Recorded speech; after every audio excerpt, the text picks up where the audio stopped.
Good morning, everyone, and welcome to our Heavenly Parent Holy Community, Oceania Hundoke. And yes, today is with Mary Camara. Today being Sunday, the 2nd of January, or the 30th of November in the 9th year of Chongalkuk. Let's begin by offering a bow to our Heavenly Parents and True Parents. Chariot, Kyombe,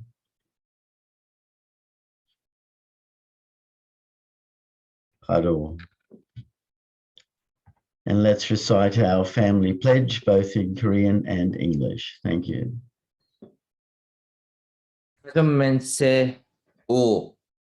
천일국 주인, 우리 가족은 참사랑을 중심하고 매일 주체적 전산세계와 대산적 지산세계의 통일을 향해 점진적 발전을 촉진할 것을 맹세하나이다. Family pledge number 5. Our family, the owner of Chongalkuk, pledges to strive every day to advance the unification of the spirit world and the physical world as subject and object partners by centering on true love. Let's ask Reverend Ito if we could offer the opening prayer, please.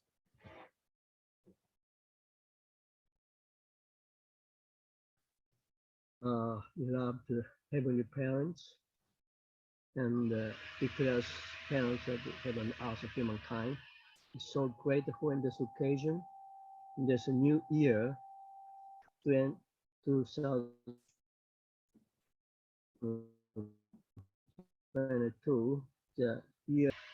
Father, we now, this new year, we will have a new determination to unite these two mothers for the accomplishment of the unification of Korean Peninsula as well as the whole world together for marching forward for the vision 2027 together with the mother and all leaders around the world as well as not only our movement but from the outside world together with the religious leaders, political leaders, business leaders, and all the three leaders together. And we now come to the new era, setting upon Heavenly Parents, Holy Community, and we everybody setting upon the Chombo couples and all candidates for the future Chombo or our families and all our descendants, new leaders for the future generations. Thank you so much that we Oceania here, thinking upon Reverend Itaka Yamada and all our national leaders and the leaders and the members together. We all accomplish our goal in our region, and so that we can satisfy two mothers' desperate desire and two fathers' work from heaven, and we work together in this moment. Please be together with us to share today's Hindoke so that we can another new vision, inspiration, and determination. Thank you so much for pray. Blessed the family can speak for you. Paju Amen. Thank you. And let's give a warm welcome to Mary as she shares with us this morning. Thank you. Good morning, Reverend Yutaka and Reverend John. Thank you very much for inviting me to share today. And thank you everyone for being here at Hunduk. Would I be able to share my screen, John? Yes, you can. Go ahead.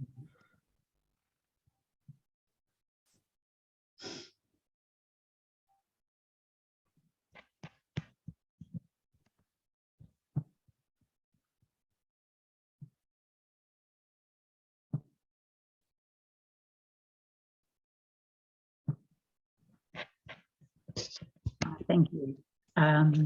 So I wanted to share today True Mother's message.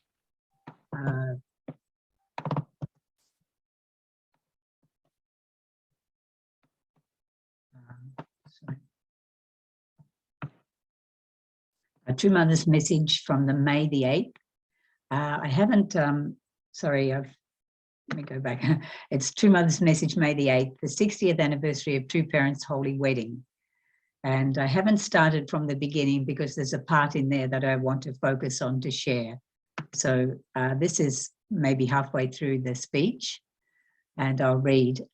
This nation should belong to heaven. So of course, Mother's was talking about Korea, but we know she always means all our nations. But Heavenly Parent must dwell in this nation. Politicians and people who do not understand heaven's will must not obstruct heaven's providence. That is why I'm asking you to teach people about the truth of the providence and its history. Fortunately, my autobiography was published. Have you heard about the change of heart those who read my autobiography are having? I received your testimonies, but I also received the testimonies of peace ambassadors and of regular citizens. Heaven loves the blessed families and gave you such a gift and such an opportunity. Hence, your responsibility is important. Will you fulfill your responsibility? Not one single person, no one alive on this earth should remain ignorant of Heavenly Parent or of true parents. The sun is now setting on Christianity. That is why I announce Hanul Bumonim Songwe, Heavenly Parents' Holy Community, where all people and all spheres of life, whether political, religious, economic, or ideological, can all gather under one banner. In English, it is Heavenly Parents' Holy Community. Until now, Christianity and other religious groups did not fulfill their heavenly mandate under the names of their churches. All NGOs we have worked with until now, whether UPF, FFWPU, WFWP, and so on, must come under the Heavenly Parent's great umbrella and testify about Heavenly Parent 120%. Please do not gauge the time we are living in with the attitude that you know everything. Do not engage anymore in foolish endeavors. Please do not be unfilial in front of true parents any longer. I mentioned that I would speak about the truth of the providence that had remained hidden until now. It is not only Heavenly Father that dwells within Heavenly Parent, Heavenly Mother also does. What the name Heavenly Parents Holy Community signifies is that the Heavenly Mother will assume a central role to embrace and give birth to all people in the world. That is how great an umbrella it is. You should be so excited that you should stand up and dance. When did we see such a day? This nation was not powerful on the world stage and faced numerous difficulties. Because of whom did this nation become a light unto the world and stand before others? Do not drag your heels any longer. I would like to add one more thing. While I'm on earth, I will henceforth arrange everything properly. Heavenly Parent is with me, and my wish is to return joy and glory to Heavenly Parent and report, Heavenly Parent, today, so-and-so nation has resolved to attend you. This is the kind of report we must offer. At least while I'm on earth, I do not know whether it will be 10 years or 20 years. At least 1/3 of the 7.7 billion people around the world should practice living in the kingdom of heaven on earth by knowing and attending Heavenly Parent. If each of you who has the ability of dealing with 100 people make effort, and these 100 people can in turn deal with 1,000 people, then it will be possible.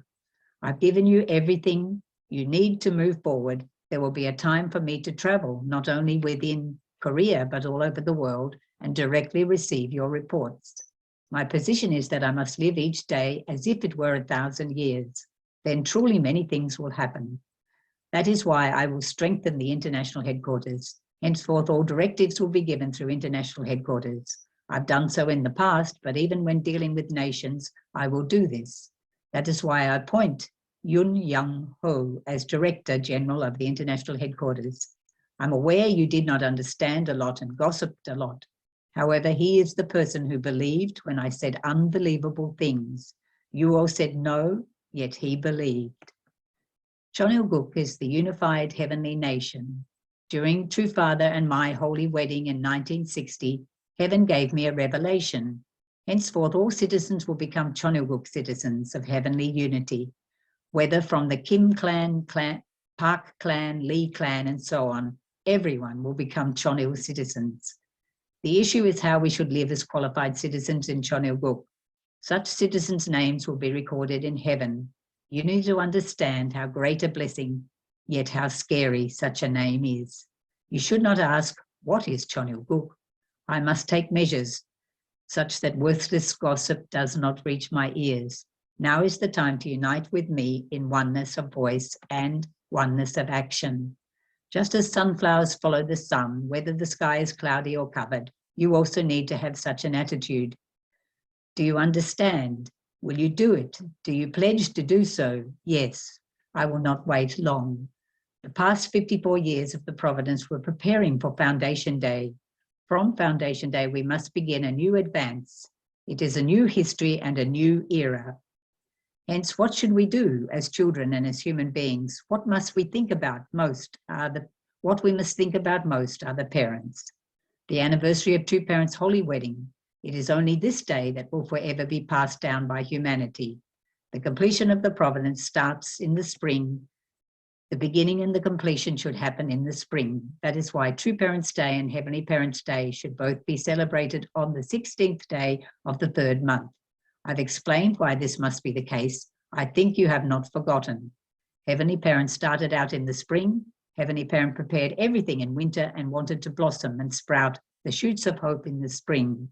That is why, for humanity and for heaven, the greatest day is the 16th day of the 3rd month. Henceforth, events will continuously be celebrated in this way. Are you happy? Are you grateful? I love you. And I think I chose this reading because it's the first time we hear from True Mother about Heavenly Parents' Holy Community. And for me, the Heavenly Parents' Holy Community sparked an excitement in me, just like Mother said, we should be excited. And I think when we see heavenly, we all think, and even in the secular world, it's used quite commonly to mean something sublime, something divine. And we see parents, heavenly parents, and holy community. And it's something that we feel other religious people will feel drawn to. Just the name sounds good. And I do want to say, though, that I feel I had a prayer recently of repentance about Mother. Mother's always creating things for us, creating something new for us. And there was a time further back where Mother created a new name, which I can't quite recall now because the time passes and you use the name and you don't remember what it was. But she said at that time, she said, I actually created this new name to encourage myself. The old name sounded like we'll never do it. But with the new name and the new impact, we can do it. And so in my repentance, I felt Mother's creating new terms and concepts to keep us inspired. And that even with the Chonbo family name, True Father already gave us our mission to be tribal messiahs, heavenly tribal messiahs, our mission to do our vertical mission, liberating and blessing our ancestors. But Mother polished it up and made it into Chonbo and made it something very, very special and a heavenly jewel. And it's like a parent who sees the children just plodding along with their task, and then they make a game to make it exciting for the children. And I feel that's what Mother has done for us in this way. And so I've put my topics here to talk about the Heavenly Parents Holy Community, the Chonbo families, and I've got there gathering all our family members. And in that, I feel that it's, I felt a little bit daunted when we became Chonbo. I felt actually we're all essentially blessed families, and that's the essential thing. And I didn't actually want to be separated out as the Chonbo exactly, but then I felt a little bit daunted. I started to think about it. If someone had actually been a little bit preoccupied in year 2020 or around that time and wasn't following what Mother was doing, you could come back and hear about Chonbo and be asking, what's this? I don't understand, or I don't think I can do this, or it's like mother is moving so fast with everything that it would be hard to feel that you could catch up. And so I was very grateful when one sister came to me and she said, Mary, what does Chonbo mean? And I could say treasure of heaven. And then she said that actually she'd made a determination that even by 2027, and I'd been nervous to think like of speaking to her about Chonbo, but as soon as she said already she's determined, then we could start talking about, I could start sharing strategy and, you know, could open the conversation, and I was happy to do that. And on that theme of gathering all of our family members, I want to share and not leaving anyone behind, I want to share another reading that I found. I wanted to look for Father's words about keeping all our family members together and going forward together. And I went to Chambumagyon, and I found this part from, I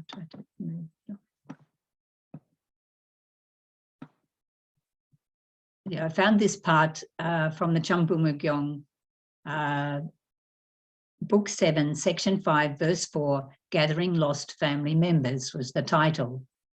And Father says that he was talking in the time of the Korean War.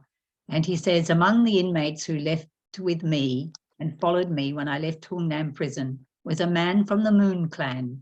His name was Moon Jong-bin. He and I were in the same cell.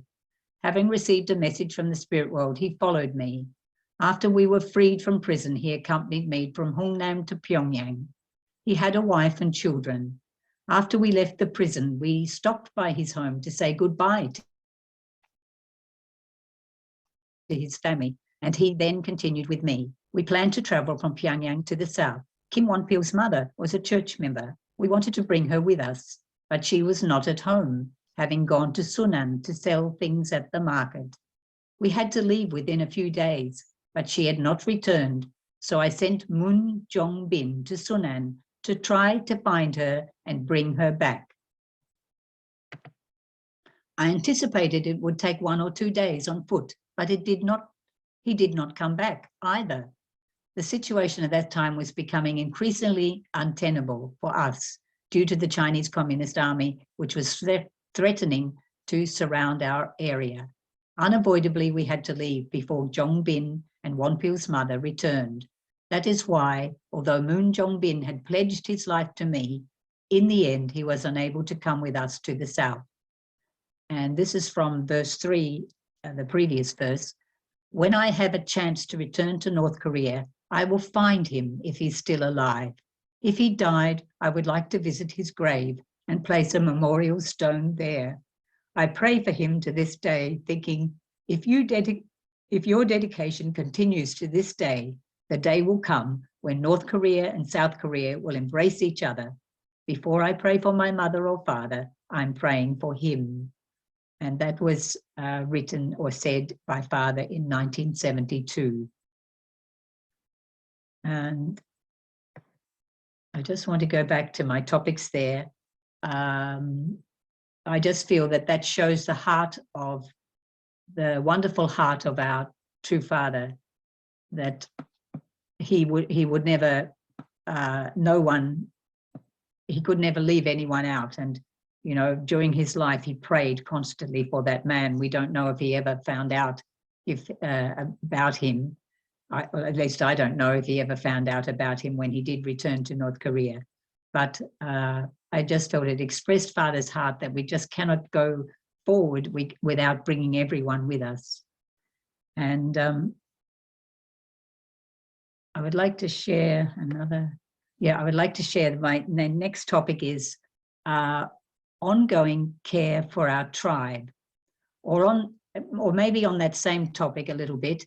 After our family became Chonbo family, my husband immediately reached out to 3 spiritual children in Mali, our home country there, and he encouraged them to work together as the three couples and gave them some help and support to go to the villages and do their HTM, to finish their HTM. Some, of course, some had started, but they were nowhere near finished. And so they were able to become Chombo families in 2021.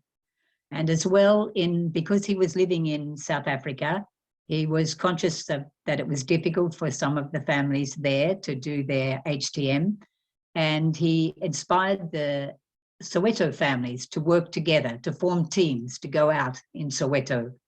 And they made their teams, and they would start every time they went out by praying at the holy ground. It's the Hector Peterson holy ground that Mother prayed at when she was there in June 2019. She offered a beautiful prayer of liberation for the people who had died in the apartheid time, the students who were fired on. And so they start their day there when they go out, and they go out to and it was in the middle of COVID in 2020, and people were nervous to open the door, but they found people who would listen, and then they could come back and give the blessing. And now they're sharing lights as well. They're like solar lamps, and that is winning the heart of many people there. And I just want to go on now to ongoing care of our tribe, because around that same time, the tribe in Zambia that we have, the chief there gave a donation of land, 3 hectares of land to be used for a training center. I'm sure they asked him, and he gave this land to be used as a training center, to build something on as a training center for the tribe to use for educating families and educating youth. And so he couldn't go himself. Reverend Camara couldn't go, but he was able to send some 3, work with the National Leader of Zambia and find 3 members who could go up and start this project on his behalf. And he made the project he felt it was going to be a protocol project, a kind of prototype project that could inspire others. And I'll just show some slides to share that. So it was around November 20 that they went up there. They gathered and went up to the area and met a group of the people that they called the committee, and explained the project. And they liked the project, and they really, could understand. And they spent a lot of time sharing about it and how it will be run, how it will be owned, and they were inspired to do it, to build together and work together to build a building on this site.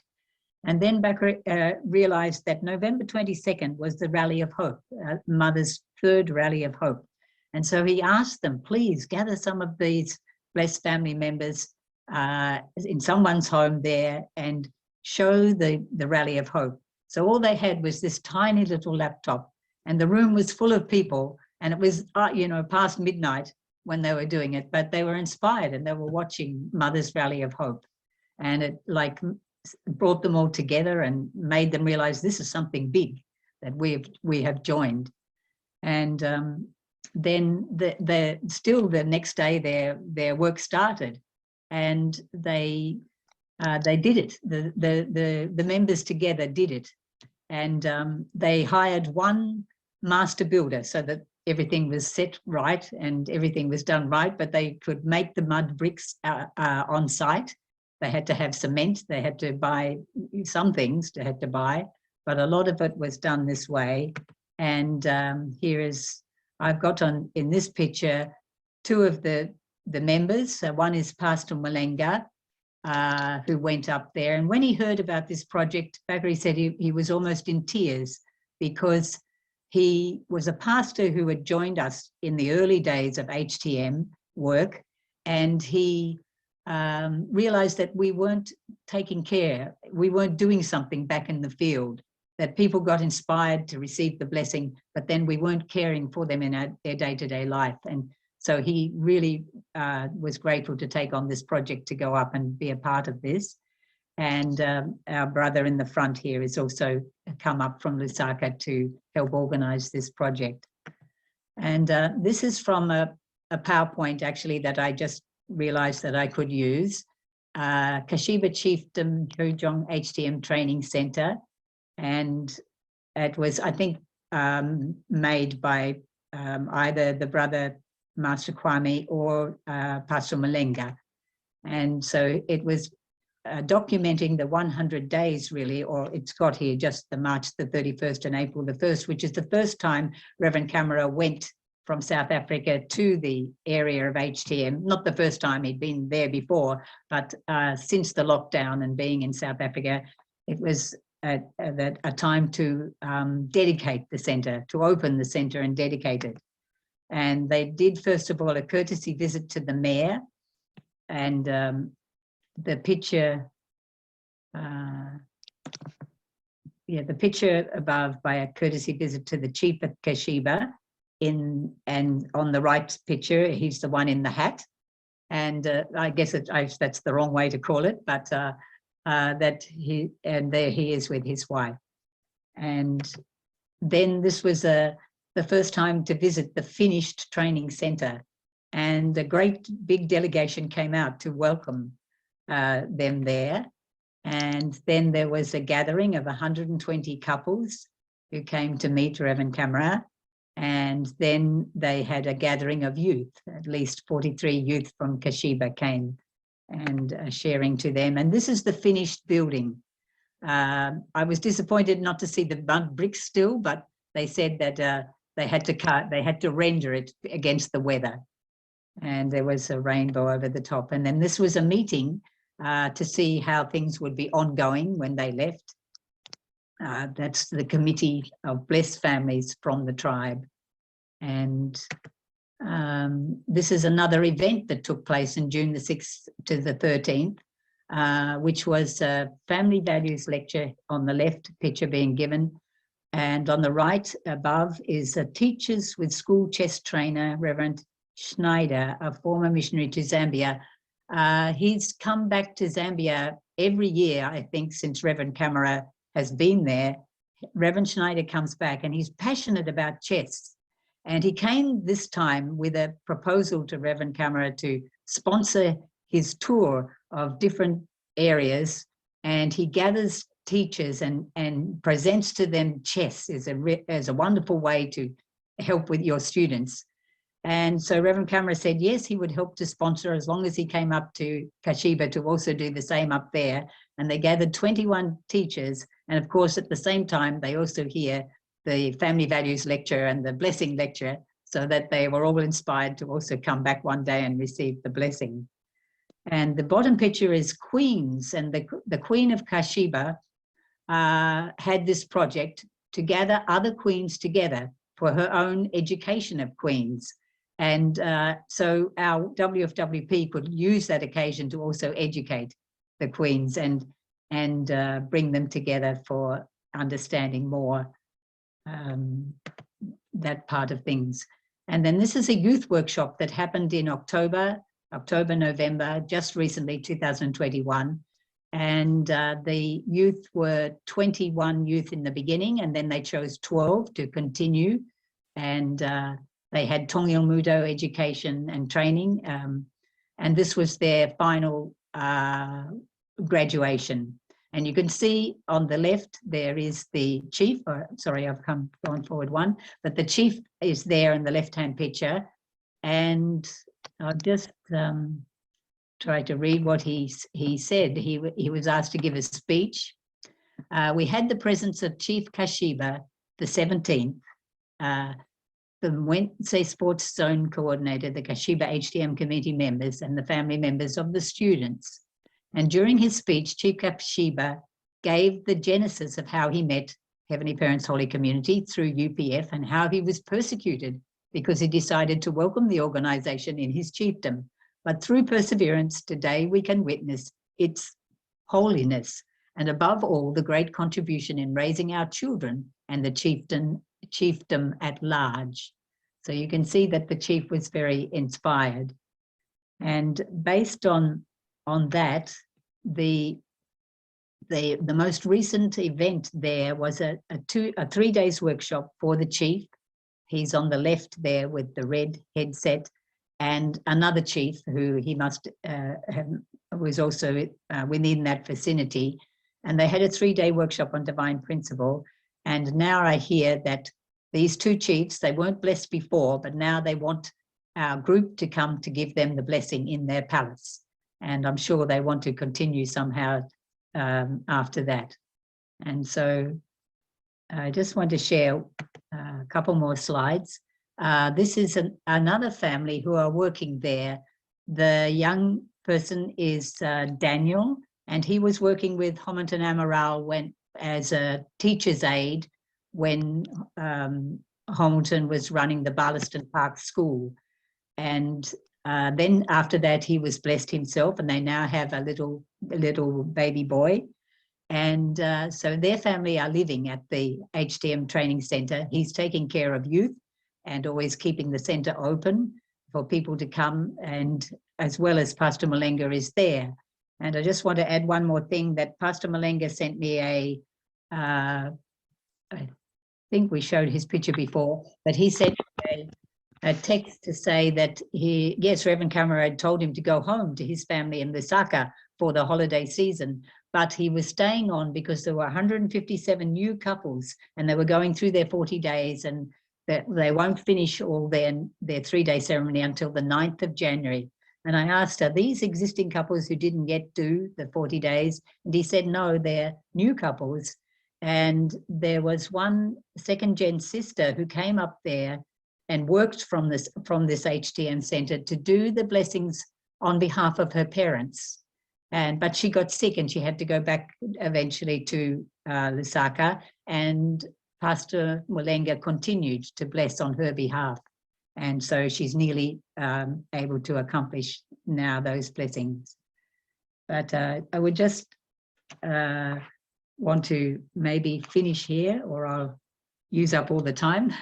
But I really feel that it's going back to those topics. I just really feel that, yes, we have to bring everyone with us. And I'm very conscious of one brother working with Reverend Camara back in Africa. He's actually in Kenya, and is the Reverend Moriba, who got sick recently, but he was constantly calling family members. And because he worked as the Secretary General with the different continental leaders in Africa for a long time, he knew everyone in Africa. And so he would think of members that he hadn't been seeing for a while, and he would ring them and explain about Chonbo and help give them strategies and ideas of how they could do their Chonbo. But he found that a lot of people were somehow a little bit felt hopeless, not understanding this Chonbo. And he said one time he had somebody who was almost in tears on the phone because no one had contacted him for a long time, but he was able to be there. After that, he made a relationship again, and that person could always call him up for any help. And so I'd just like to finish here. I guess I've got one more slide again. So this was again the PowerPoint slide from before that I was showing, and I'll read the conclusion. First of all, we would like to express our deep, so it's coming from Pastor Mulenga, one of the organizers there. We'd like to express our deep, sincere gratitude toward our beloved Heavenly Parent and victorious true parents, to our Chonwiwon co-chair, Reverend Camara and Mrs. Camara, for this opportunity given to us to learn and express our heart of living for the sake of others through building a training center in Kashiba Chiefdom for the sake of education, change of blood lineage, and create exemplary families who live their lives centered on true parents. Through the 100 days dedicated for the first phase of this project, which started from the 20th of November on the 9th to the 9th of March 2021, we realized that if each tribal Messiah could offer a training center to his tribal area for the sake of raising both spiritual and physical well-being of the HTM blessed family members centered on true parents' words and vision, this could create a foundation to restore them from Satan's lineage to heavenly parent lineage, therefore becoming filial sons and daughters of true parents. This project was an eye-opening to us, through which we could understand that The restoration of an individual, family, community, nation, and world at large will only be substantial if we, Tribal Messiahs, fulfill our given responsibilities to train, educate, and raise the members of our different HTM areas to become true filial sons and daughters of our beloved true parent, thereby contributing to achieve Vision 2027, restoring a third of the world population. And so I will finish here. I just have one more thing I wanted to share, that we can just really pray that we can all treasure the gifts that True Mother gives us, such as this Heavenly Parents Holy Community and the Chonbo Treasure of Heavenly Family, and include and encourage and help all our family members to be a part of all that True Mother is giving us at this time. And thank you very much, everyone, for listening. Thank you. Thank you, Mary. Thank you for sharing this with us. It's really helped us to clearly see all the great work that's happening in Africa, and in the training centre being built. It's really quite amazing. I feel wow. It would be so great to be able to replicate such a thing here in Australia. I'm really grateful to hear your testimony and message to us today. I apologise for not having your name up there right in the very beginning. But some of the things that caught my attention that you spoke of is the process of knowing and attending our Heavenly Parent. How do we go through that process of truly embodying everything that our our Heavenly Parent truly desires us to achieve? That was quite I had a similar feeling when Mother announced the Heavenly Parent Holy Community. I thought it was such a fantastic umbrella organization that not only unites Christianity, but unites everybody. And then some other things that caught my attention was the concept of the oneness of voice and action, how to really put our words and deeds together. And then using that example you showed of them building the training center, and that picture of the women with the bricks on their head. And I'm sure it was a very hard labor, but amazingly having a wonderful center built and being in use, and having families there actively using it, and the community growing. And also what you said about gathering all the families, all the lost families, everyone together, that no one's forgotten, no one's left behind, and for us to never forget everyone that's been. There are many members here in Australia that have come and gone, and come and returned, and different stages of understanding what's really going on in this providence that's moving forward. And we need to always pray for them, and also regain that feeling of longing to meet them again. I must admit that when some people I don't have contact with, or they don't respond, or I don't respond, I tend to forget. And your words made me realize that should never forget, and regain that longing to meet them again, and then to really treasure the gifts given to us. We're lucky to be blessed, lucky to be Chombo, and we're all on that path to become Chombo. At the moment, many of us are challengers, but eventually we will all achieve victory. So I very much appreciate your words today, Mary, and thank you. and I'll open it up to others. I can see Jeff has his hand up, so go ahead. Thank you, Mary. Wow, such a motherly, very organized heart and presentation, so meticulous in giving us this amazing vision of what's going on in Zambia. Anyway, I couldn't resist having been there for so many years in Zambia and working with Uwe Schneider for many years. We worked very closely together, and I'm very aware of his chess and what he's doing back there in Zambia. Yeah. Anyway, I also, as you know, I've already mentioned, I also have a tribe in another province in Mochinga with Evelyn and Danny Daka. You probably know them, but anyway, I'm not sure, Mary, how well you know Zambia, but yeah, so wow, that's just yeah, so many things really. The whole nation of Zambia is just being occupied. There were, as you may remember in my testimony earlier on, there was about 30 missionaries in Zambia when I went there. These were all the 1975 missionaries and their wives that were sent out who couldn't stay in their nations in places like all around Africa. So they all came to Zambia because of the Williamsons and also the Fabers, who were able to make an economic foundation and then began kind of like employing them, including myself, who went there as a teacher.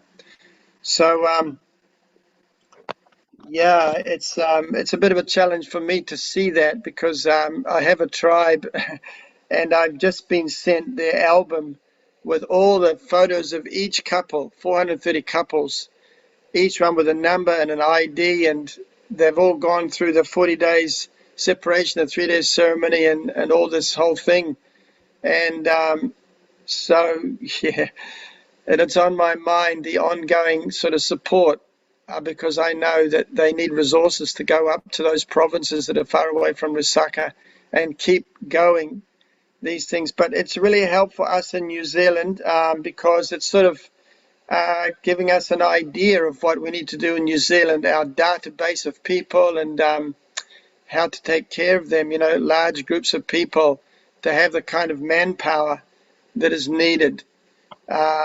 So we are kind of in one sense in an infancy stage in New Zealand. One really amazing Zambian sister immigrated to New Zealand who was in the early days of Foundation Church member who left the church. She was blessed to a Brazilian, but anyway, it's another story. But she's here in New Zealand in Auckland, so we are connecting up. Yeah, anyway, thank you so much, Mary. Really, just you're a blessing and your family. Thank you so much. God bless you. And thank you, Jeff. Thank you.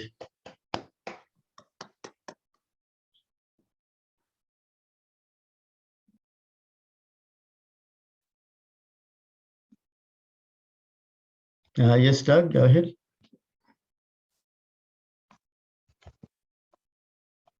Wow, that was an amazing testimony. Thank you very much, Mary.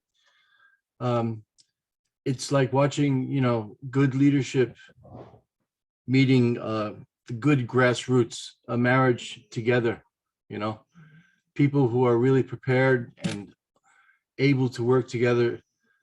They can't do it without one or the other.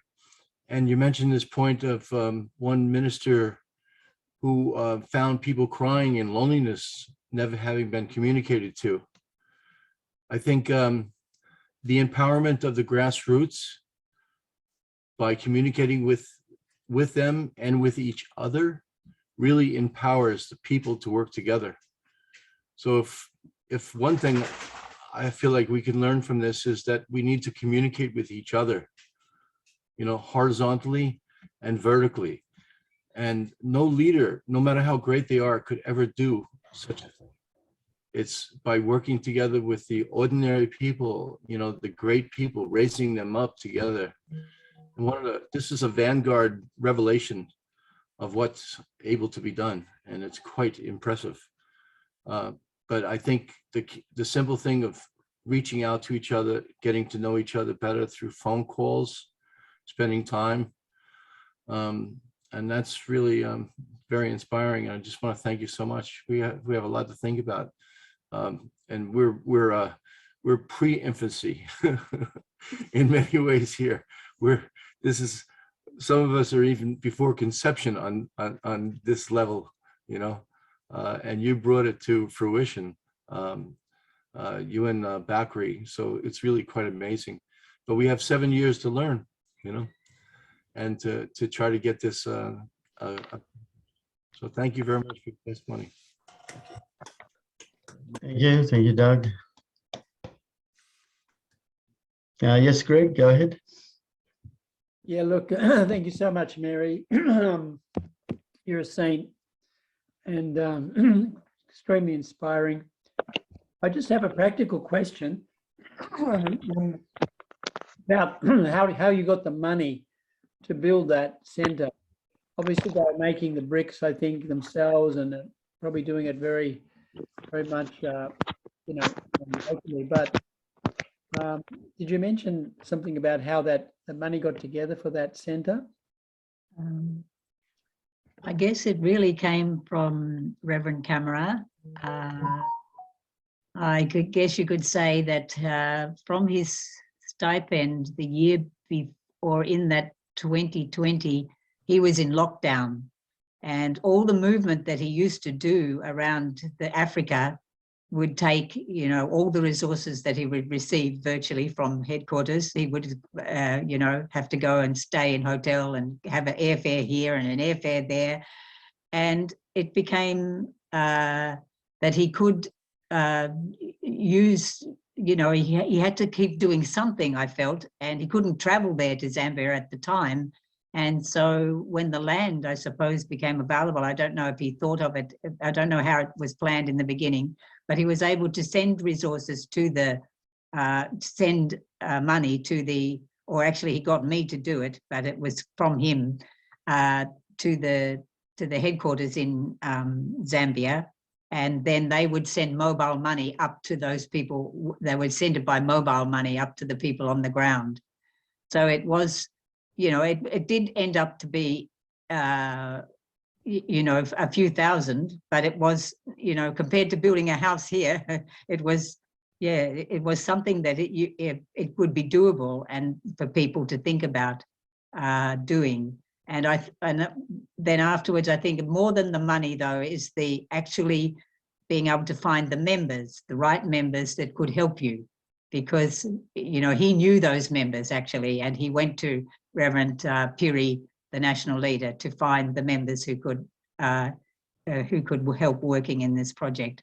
But yes, the money was not raised separately, but coming from Reverend Camara, and he had that extra resource, I feel, because of the COVID lockdown. He was not doing it, not going anywhere. Yeah, so that was how he could do. Yeah. Thank you, Mary. And I think just like several of us have, like for example, tribes in other countries. We have in Cambodia, and I think Kim and I think John and Kenji and others. So I mean, that what you've explained to us is an inspiration to think about how we can, you know, do something to contribute, like some project which could help to educate and mobilize and develop our tribes in Cambodia. Yeah, thank you. Thank you. Yeah, thank you, Greg. Randall, you have your hand up. Go ahead. Yeah, thanks for that. Mary, I'm really impressed with a lot of the different things that are going on. Also with the differences in culture. We don't understand the different things that are going on, but I saw with the photos of the buildings that there are bars on the windows, and that was pretty common in Latin America as well. That, you know, just the environment where you're trying to build, the level of theft, or, you know, these type of things that are going on. Even in some areas of Africa, there's military type of activities, and, you know, it does restrict the movement of people. And also with the this whole thing was done at a time when everyone is isolating here in Australia, and, you know, trying to keep away from each other, and yet you're able to gather all these people. So there was a lot of hardship, I'm sure, that had to be. It wasn't a comfortable type of situation to work in. So being able to understand the environment that you did that as well, that's just so awesome. And I also noticed in one of the photos that Isaac was also there with the workshops and things. So yeah, yeah, big thumbs up. So good on you. Thank you. Yeah, thank you, Randall. Thank you. We have time for one more person. Yes, Mr. Wright, go ahead.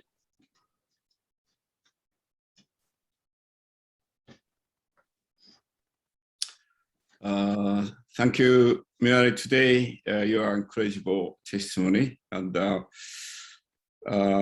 really, I feel some connection, Oceania to Africa, and African. It's a Camara raised with you. You from Tasmania. It's a Christian background, and then also not only you. Mika, blessed with an African boy and brother, and really supporting Providence Africa. Then quite many African youth inspire Mika, and also really congratulations to Kashiba's training center.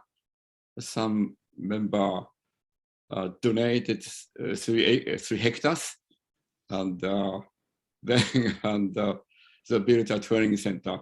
But actually, Africa and Europe it's otherwise one of different things is I heard a story from Korean missionary in Africa in Sierra Leone. He said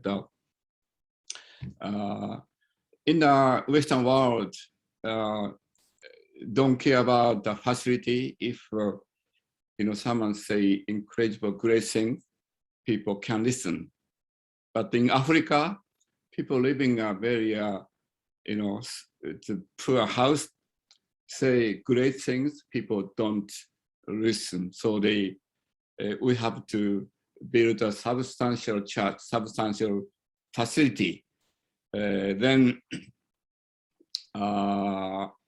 we've been National Messiah for Africa since 1996, and so first Korean National Messiah, he went there. Then he asked me, we'd like to build one of the best church in the world. And then we bought land 6 acres, 1997, and we sent from here $25,000 with the money. Then now that land getting, I don't know what kind of bus, but very good location, and we built a church. And I think I don't know who is helping Africa, but I think not only pray, and I think we try to more support. And anyway, thank you. You're so connecting with True Mother's heart and direction, and really impress us all truly. And take care, and thank you so much. Yeah, thank you. Thank you, Reverend Mary Camara, for giving us such a great inspiration. And it's that time for us to offer our unison prayer together. So I'll just share the screen and we can Amazing. Pray together. Let's pray.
Arju, Arju, Arju. Thank you, everyone. Have a great day. Thank you again, Mary. Thank you. Thank you. Have a great day. Be safe, Thank you, everybody. Mary. Bye. I love you. Thank you, Mary. It's beautiful. Beautiful. Yeah, thank you, Mary. God bless you. Beautiful testimony. Thank you. Thank you too. Everybody. So, good morning. Go Isaac. Good morning, Rex. Yeah, thank Oh, you. Auntie Mary. Thank you, Uncle Rex. Okay. Okay, bye-bye. Okay. Thank you, John. Be safe, John. Bye-bye, everyone. Bye. Have a good day.